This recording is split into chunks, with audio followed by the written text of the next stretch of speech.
Hello students, myself Jayesh Prajapati, Assistant Professor of LJ Institute of Engineering and Technology in the Department of Electronics and Communication. In this video, we are going to learn about Industrial Drives and Control, Unit number 4, that is Chopper Control DC Motor Drives.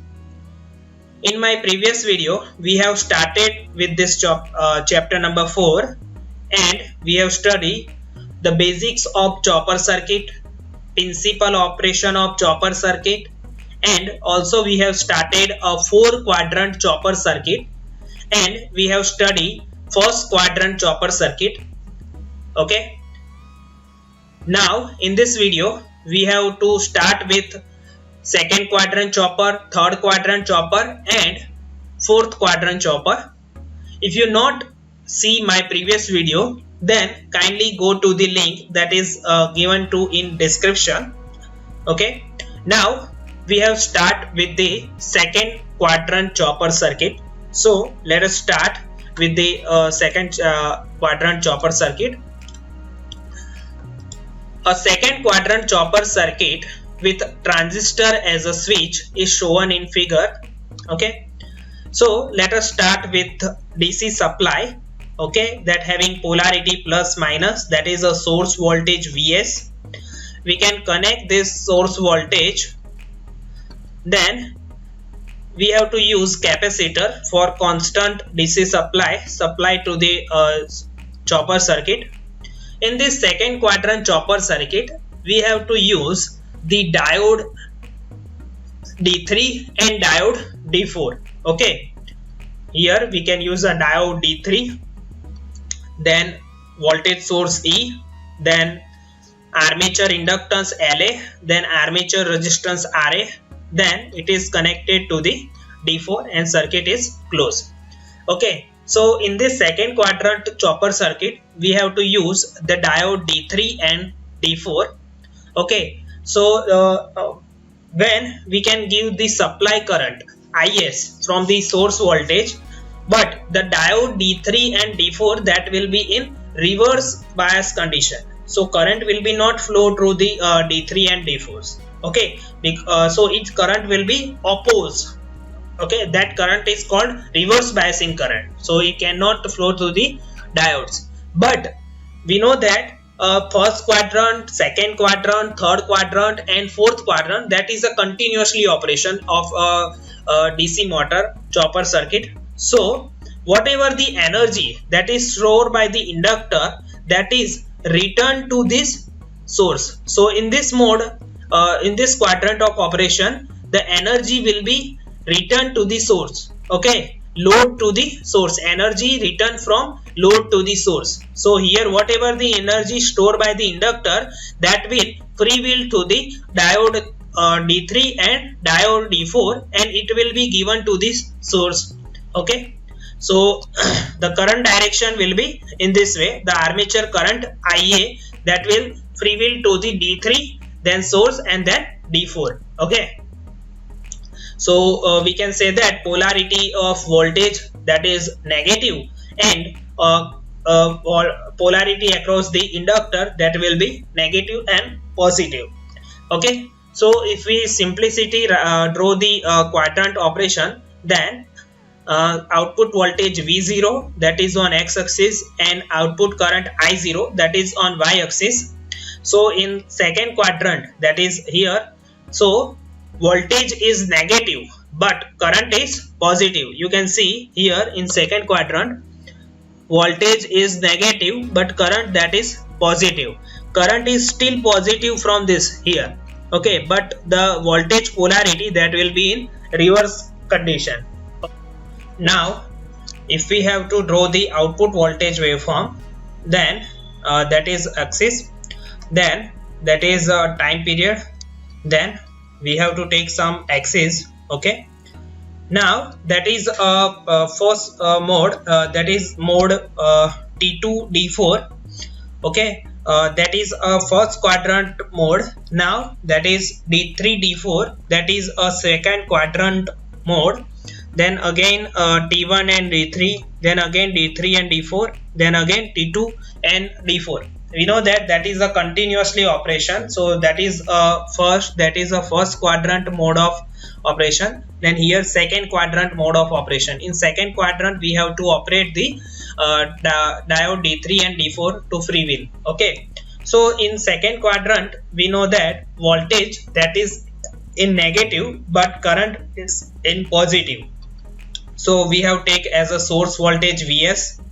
Then source voltage can be drawn in this way, a negative portion. Okay, switching waveform can be drawn in a negative waveform. Okay, so here we can say that that is the average output voltage V0, and this line that is a Vs voltage, and we can say that that is a negative source voltage Vs. This straight line that is a negative source voltage. Okay, here if we use positive source voltage, then positive line on this way. Okay, so here that is a negative source voltage. Now armature current Ia, that is still in positive, so we have take as a Ia1. Then in negative portion, whenever the high portion, that times current will be decrease, and then it will be increase in this up portion. Okay, so we can say that whenever the T2 and D4, that times current will be increase, and whenever the diode D3 D4, that while current will be free wheel, and then again whenever the one transistor and diode, that times again current will be increase and then decrease. Okay, so in this way the armature current will be flow, and we can say that that is a armature current. And then that is a second portion, that is a Ia2, Ia1 and Ia2, that is the two limit. In this limit the armature current will be flow. Now the source current can be flow in this way. Okay, negative source current will be negative, because what happen, diode D3 and D4 that will be in reverse bias condition, so supply current will be opposed. Okay, what happen, supply current will be in negative whenever the D3 and D4 is on. Okay, whenever the diode D3 and D4 operate, that times negative supply current flow through the chopper circuit. Okay, so in this way we can draw the supply current waveform. So that is a average supply current Is. Now that is a second quadrant chopper circuit.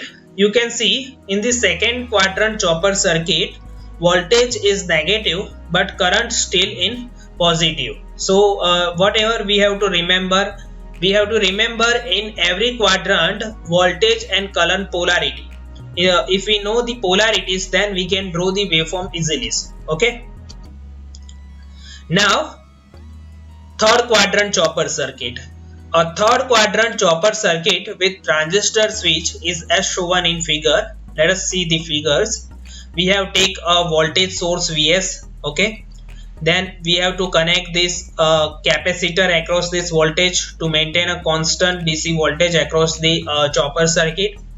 Now the third quadrant chopper circuit, in the third quadrant we have to use a transistor T3 and transistor T4. Okay, what we have used when first quadrant chopper circuit, in first quadrant we have to use transistor T1 and T2.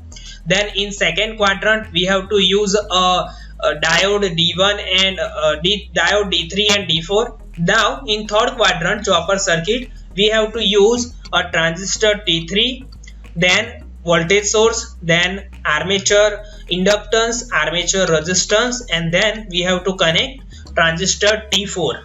Okay, so in third quadrant chopper circuit, what happen, whenever we give a supply current Is, that can be flow to the transistor T3, then it will be flow armature current in this way. Okay, and it having polarity, negative polarity across the inductor and voltage source. Okay, you can see there is a negative polarity, so we can say that voltage is also negative and current is also negative. So if we draw the simplicity, voltage axis and current axis, then in third quadrant we can say that in third quadrant voltage is negative and also a current is also in negative portion. Okay, now in third quadrant, switching on T3 and T4 increases the current in the load and turning off one of the transistor. That means what? Now if we turn off T3 or T4, that means inductor energy, whatever the inductor energy will be stored, because in this mode what happens, source to the load, power can be flow from source to the load. That means inductor will store some energy.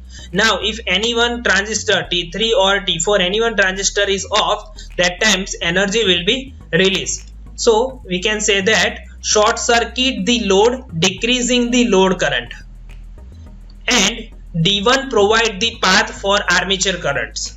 What happen whenever we can turn off the transistor T4? In this circuit you can see we can cut this transistor T4. Okay, so that means this circuit will be open. Okay, now circuit is open, so we have to release this energy. So we have here we have used a diode D1. So in this circuit we can use a diode D1, okay, to release this energy. Okay, armature resistance, this current will be flow from transistor to the diode D1. Armature current that can be flow to the diode D1 and release its energy. Okay, now if we have to draw the waveform for third quadrant chopper circuit, now you can see that is y-axis, and in x-axis we have to use a transistor time period. Now we have also take some axis to draw the waveform. Now here the first mode, that is T3 T4. Okay, in third quadrant we have to on the transistor T3 and then T4, then one of the transistor T4 will be off, then T3 and D1 will be operate, then again T3 and T4 will be operate, then one of the transistor here. Now we have to cut the transistor T3, that times T4 and D2 will be operate, then again T3 and T4. So that is a continuously operation of third quadrant chopper circuit. Now in third quadrant chopper circuit we know that the voltage and current, output voltage and current both are negative. So we have to use a source voltage Vs, then it's in negative portion. So we have draw the waveform like in negative waveform. Okay, switching waveform in negative portion. So that is a average output voltage V0, and that is a negative current, negative voltage minus Vs. Okay, now current is armature current, source current is also in negative portion.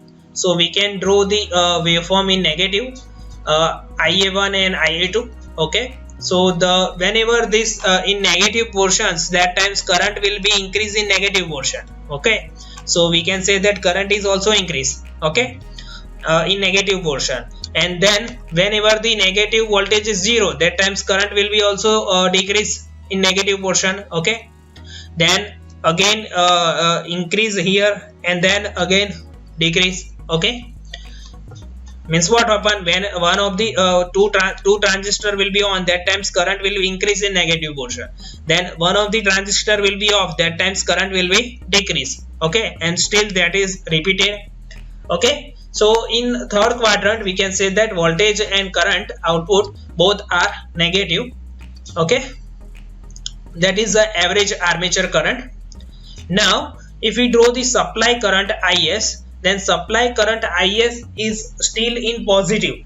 Okay, it will be whenever the transistor T3 and T4 on, that times it will be exponentially increase. Okay, then one of the transistor will be off, that time supply current will be off, so it will be 0. Okay, then again two transistor will be on, that time supply current is increase. Okay, then 0, then supply current increase, and then 0. Okay, So that can be average supply current average supply current is. Now in this waveform you can see the output voltage and output current both are negative. Okay, now we have to study that is limit IA1, okay, and that is limit IA2 of supply current. Now last, that is a fourth quadrant chopper circuit. Okay, a fourth quadrant chopper circuit with transistor switch is as shown in the figure. Let us study with the figures. We have to take a supply voltage Vs, then we have to connect a capacitor to maintain a constant voltage across the chopper circuit. Now in fourth quadrant chopper circuit we have to use two diode, okay, that is a diode D1, then armature resistance, armature inductance, voltage source, then diode D2. Okay, so that is again the portion from source to the load. Okay, first quadrant, that is source to load, second quadrant load to source, and third quadrant source to load but in negative portion, and in fourth quadrant that is again load to the source. Okay, so here if we see the supply current that is returned to the source, so we can say that armature current is flow in this way from diode D1 and D2, and polarity of across the armature inductance and voltage, that is in this way. So we can say that here when voltage V0 x axis and output current I0 y axis, that times in 4 quadrant chopper circuit voltage is positive but current is in negative portion. Okay, current that is negative, you can see the current, that is armature current, that is in negative portion, and voltage is positive. So if we have to draw the waveform for fourth quadrant chopper circuit, then that is a axis, okay, time periods, okay, and we have to use this axis. Now in this mode you can see that is the D2 T4, that is a continuously wave mode of third quadrant. Then we have to use that this D1 D2, that is a fourth quadrant operation. Okay, then again D1 T3 and then D1 D2, okay, and then again D2 T4, that is a continuously operation. So here we have to what do, that is 4 quadrant we have to operate D1 and D2. So you can see the voltage is in positive, so we can draw the average output voltage in this way, voltage that is in positive. So switching waveform in positive we can draw in this way, that is the average output voltage V0. Now current is also in negative portion, so we can say that current we have to draw this line for current, and we have to draw this current in negative portion, that is IA2 and IA1. So we can draw this current in this way, because whenever the D2 and T4 is given, that time current will be increase in negative portion, and whenever the diode D1 and D2 will be operate, that times the current will be decreasing. Okay, so again it will be increase and then it will be decrease in this way, that is the average armature current. And if we draw the supply current in fourth quadrant chopper circuit, then it can be in this way, current will be decreasing when current will be increasing whenever the diode D1 and D3 will be operated. Okay, so in this way the supply current will be waveform in this way, because whenever the diode D1 and D2 will be operated, that times the supply current will be in negative portion, it can be negative. Okay, so that is a fourth quadrant chopper circuit. Now whatever we have to remember what, where in every quadrant of operation we have to remember the voltage and current polarity. In first quadrant voltage and current both are positive, in second quadrant voltage is negative but current is positive, in third quadrant voltage and current both are negative, and in fourth quadrant voltage is positive but current that is in negative. So in this way we can draw the waveform, and we have to study the every power semiconductor device that can be operated in every fourth quadrant operation. Okay, thank you.